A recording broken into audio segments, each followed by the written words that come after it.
साखर दिवाळीपर्यंत 100 रुपये किलोवर जाण्याची शक्यता आहे। साखरेचे भाव आणखी वाढण्याची शक्यता आहे। मागणी आणि पुरवठ्यात प्रचंड तफावत आहे।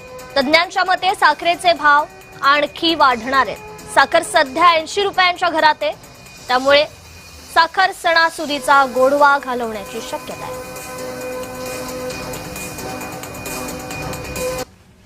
रॉ शुगर जी आहे आणि मळी जी आहे ही इथेनॉलकडे वळवल्यामुळे यावर्षी भारताला डबल किमतीमध्ये 10 मिलियन टन साखर आयात करावी लागते अशी परिस्थिती आहे। आज साखरेचा भाव 80 रुपये आहे। येत्या 10-12 दिवसामध्ये तो 100 रुपयावरती जाईल। जी काय साखर आहे ती काय खूप मोठ्या प्रमाणात आहे असं नाही।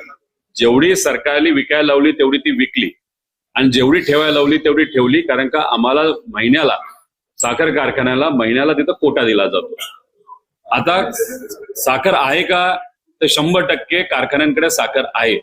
तरी सुद्धा रेट जर वाढत असतील तर कुणीतरी सट्टाबाजी करतंय। ते सट्टाबाजी करणाऱ्या लोकांना तुम्ही पकडा आणि त्यांच्यावर तुम्ही तिथं कारवाई करा आणि मग ती कारवाई केल्यानंतर रेट कमी येतील असा आम्हाला विश्वास आहे।